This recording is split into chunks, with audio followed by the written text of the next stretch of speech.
Coming up next on the Jeff Crilley Show, we'll talk to the founder of an organization that helps female veterans. She vets it, just ahead.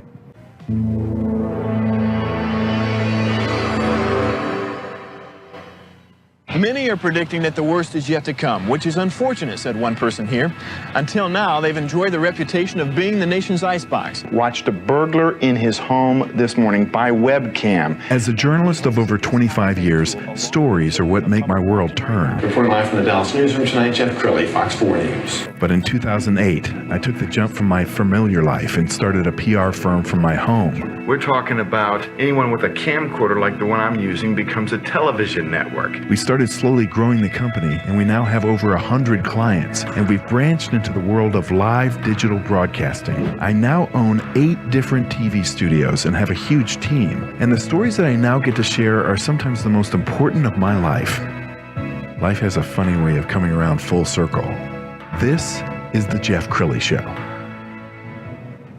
Well, one of the things the military does very well is prepare young men and young women for war. There's basic training and boot camp, if you will, and they're very well prepared when they go into the military, but sometimes when they're leaving the military, there's not always that help and support system that many vets need. To talk about that today, Althea Williams, she's with She Vets It. Thanks for coming on the show. Well, thank you for having me. Very cool. So I want to talk about your journey, because your journey to this organization really starts with a brain injury. Yes, it did. It started, wow. I want to say it was 2016. I ended up getting in an automobile accident, a head-on collision.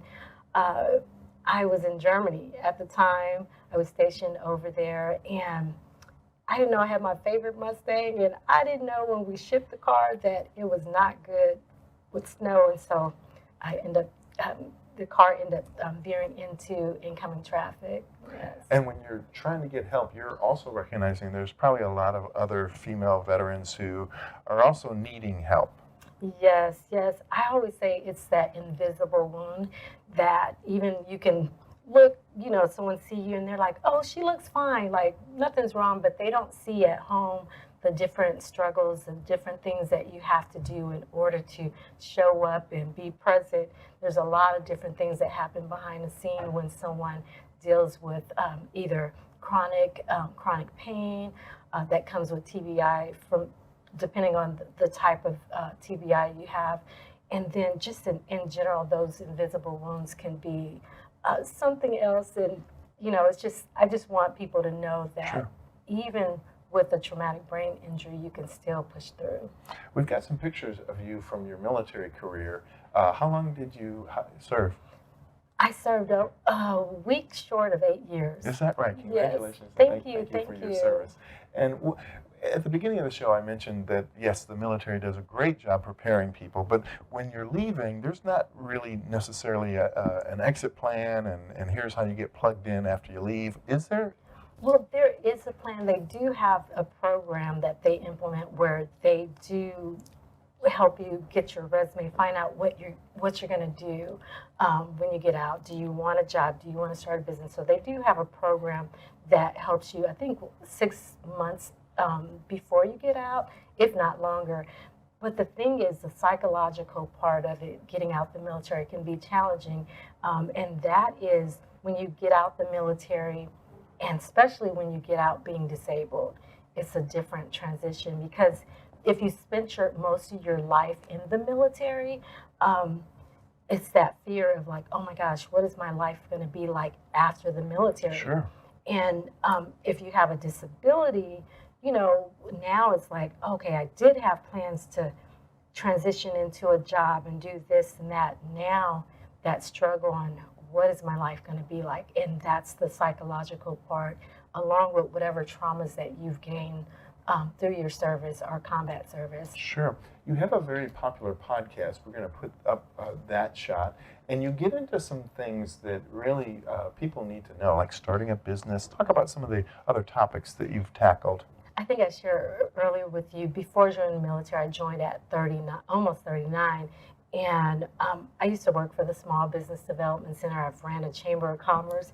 And so everyone would say I had a midlife crisis, but I believe that God kind of called me into the military. So I joined the military, but business had always been my passion.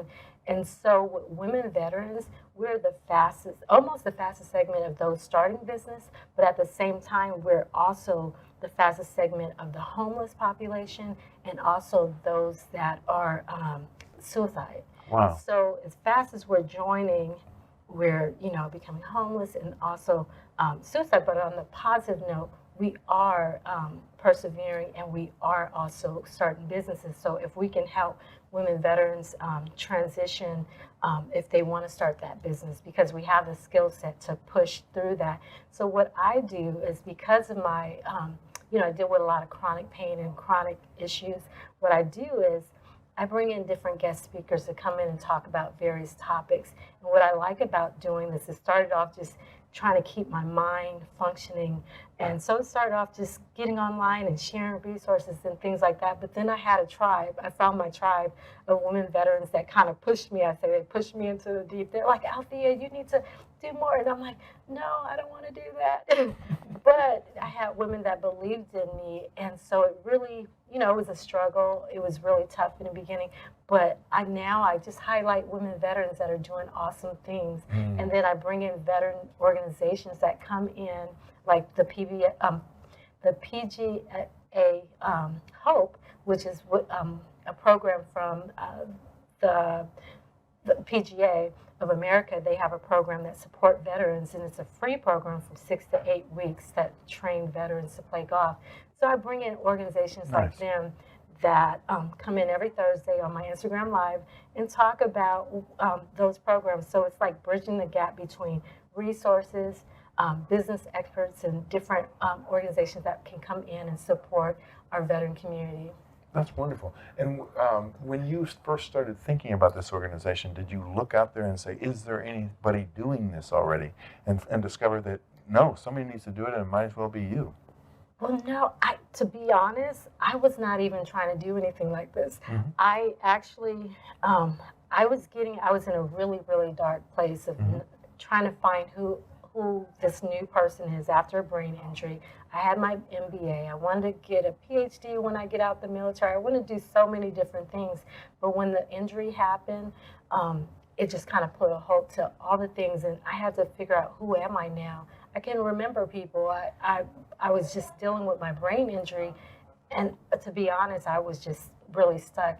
But then one day I was in a program. It was an 8-week program with women veterans, and we talked about our trauma from childhood to our present day, and we just cried every day, and we just worked through things, and it was that camaraderie. I knew that in 6 months I was going to get out the military, and I was like, man, this is 8 weeks program, and I'm going to, lose this connection with these ladies. Sure. So I wanted to continue it on.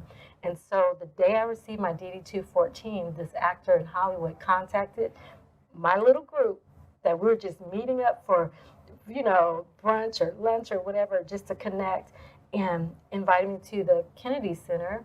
And he was having a live taping on ABC, and he was giving proceeds to Wounded Warriors. And so I'm like, okay, Lord, are you trying to tell me something? So it was things like that kept happening, and I'm like, maybe this is my calling. Wow. Maybe God can still use me as a connector. I may not do the things that I used to do, but I'm still here. Sure. And I still have the ability to connect people. And I said, this is the way I want to give back and serve my women veteran community. We're almost out of time. So in a minute or so, can you tell us why a female veteran who might be watching this needs to plug in and find her tribe? Yes, I would say finding your tribe. Well, what I learned is sisterhood is very important. Community is very important. And when women and veterans and those that suffer with trauma, whether you're a veteran or not, we tend to isolate. And so being part of the community, you are able to connect with women that will push you towards your purpose. Like the women that were behind me that pushed me to keep doing what I'm doing, even the days I wanted to give up. I had women that pushed me towards my purpose and my calling. So I say connect with other women. I've seen women in my group from last year to now, or even previous years, I see them flourish, and it's all because we're connected to one another. And I just love that, just seeing them thriving and growing in their business and the things that they're doing. So I would say, even if you're not part of She Vets It, get part of a group, tap into your skill sets and the things that you like to do, and connect with that community so that you can keep going, keep thriving. Yes. Well, thank you so much for your service and for your service after the military. Althea Williams, she is the founder of She Vets It. Let's end with the website, which is shevetsit.com. Thanks for coming on the show. Thank you so much. You bet. It's an honor to be here. Thank you. That's it for now. We'll see you next time.